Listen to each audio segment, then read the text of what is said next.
जीव को परा प्रकृति, उत्कृष्ट प्रकृति कहा गया है। प्रकृति चाहे परा हो या अपरा, सदैव नियंत्रण में रहती है।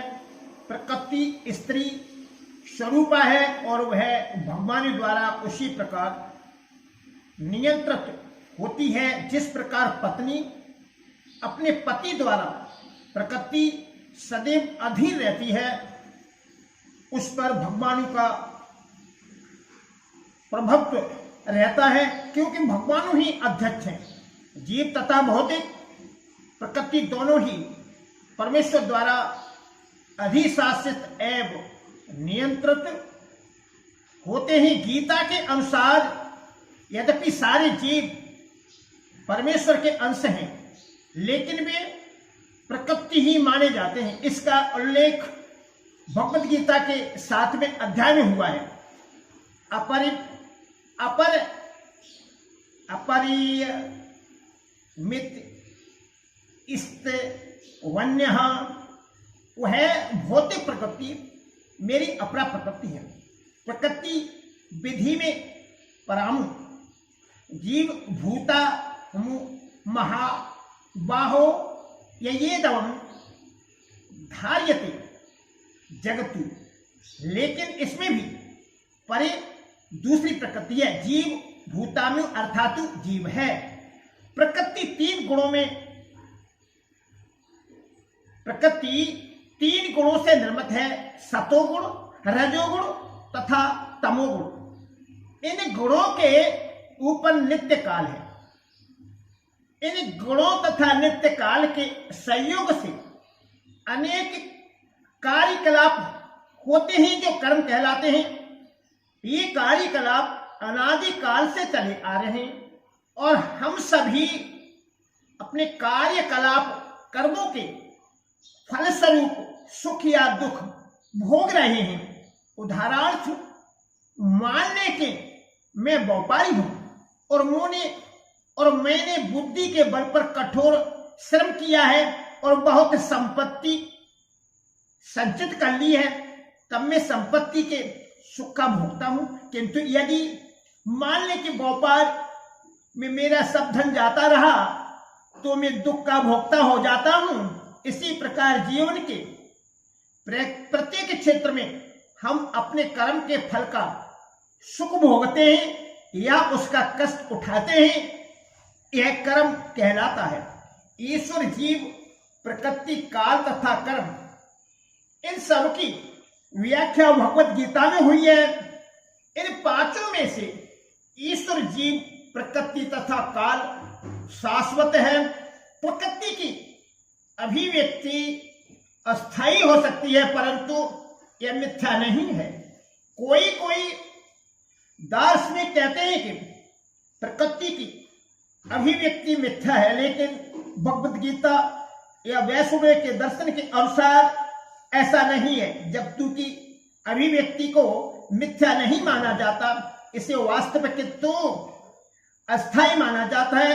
यह उस बादल के सदृश है जो आकाश में घूमता रहता है, या वर्षा ऋतु के आगमन के समान है जो अन्न का पोषण करती है। जो ही वर्षा ऋतु समाप्त होती है और बादल चले जाते हैं, तो ही वर्षा द्वारा पोषित सारी फसल सूख जाती है। इसी प्रकार की है भौतिक अभिव्यक्ति भी किसी समय में किसी स्थान पर होती है, किंतु काल तक रहती ठहरती है और फिर लुप्त हो जाती है। प्रकृति इस रूप में कार्यशील है, लेकिन यह चक्र निरंतर चलता रहता है। इसलिए प्रकृति शाश्वत में मिथ्या नहीं है। भगवान इसे मेरी प्रकृति कहते हैं। यह भौतिक प्रकृति, अपरा प्रकृति परमेश्वर की भित्रा शक्ति है। इसी प्रकार जीव भी परमेश्वर की शक्ति है, किंतु वे विलंग नहीं, अपितु भगवान से नित्य संबंध है। इस तरह भगवान, जीव, प्रकृति तथा काल, ये सब परस्पर संबंध है और सभी शाश्वत है, लेकिन कर्म शाश्वत नहीं है। हाँ, कर्म के फल अत्यंत पुरातन हो सकते हैं।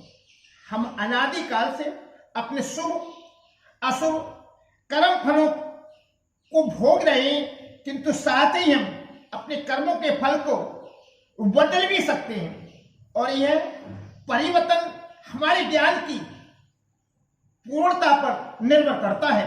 हम विविध प्रकार के कर्मों में व्यक्त रहते हैं। निसंदेह हम यह नहीं जानते कि किस प्रकार के कर्म करने से हम कर्म फल से मुक्ति प्राप्त कर सकते हैं, लेकिन भगवद गीता में इसका भी वर्णन हुआ है। ईश्वर अर्थात परम ईश्वर परम चेतना स्वरूप है। जीव भी ईश्वर का अंश होने के कारण चेतन है। जीव तथा भौतिक प्रकृति दोनों को प्रकृति बताया गया है, अर्थात वे परमेश्वर की शक्ति है, किंतु इन दोनों में से केवल जीव चेतन है, दूसरी प्रकृति चेतन नहीं है। यही अंतर है। इसलिए जीव प्रकृति पराया उत्कृष्ट कहलाती है, क्योंकि जीव भगवानों जैसी चेतना से युक्त है, लेकिन भगवानों की चेतना परम है, और किसी को यह नहीं कहना चाहिए कि जीव भी परम चेतन है। जीव कभी भी, यहां तक कि अपनी सिद्धि अवस्था में भी परम चेतन नहीं हो सकता, और यह सिद्धांत भ्रमक है कि जीव परम चेतन हो सकता है। वह चेतन तो है, जीव चेतन तो है, लेकिन पूर्ण या परम चेतन नहीं। जीव तथा ईश्वर का अंतर भगवद गीता के 13वें अध्याय में बताया गया है। ईश्वर क्षेत्रज्ञ या चेतन है, जैसा कि जीव भी है, लेकिन जीव केवल अपने शरीर के प्रति सचेत रहता है, जबकि भगवान समस्त शरीरों के प्रति सचेत रहते हैं, क्योंकि वे प्रत्येक जीव के हृदय में वास करने वाले हैं। अतएव वे जीव विशेष की मानसिक गतिशीलता से परिचित रहते हैं।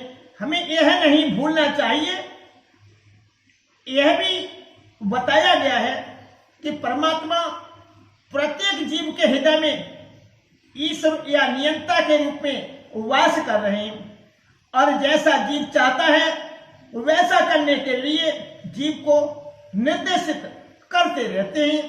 जीव भूल जाता है कि उसे क्या करना है। पहले तो वह किसी एक विधि से कर्म करने का संकल्प करता है, लेकिन फिर वह अपने ही कर्म के पाप पुण्य में फंस जाता है। वह एक शरीर को त्याग कर दूसरा शरीर ग्रहण करता है। जिस प्रकार हम वस्त्र उतारने तथा पहनते रहते हैं, क्योंकि इस प्रकार आत्मा देहांतरण कर जाता है, अतः उसे अपने विगत पूर्वकृत कर्मों का फल भोगना पड़ता है। ये कार्यकलाप तभी बदल सकते हैं जब जीव सतोगुण में स्थिति हो।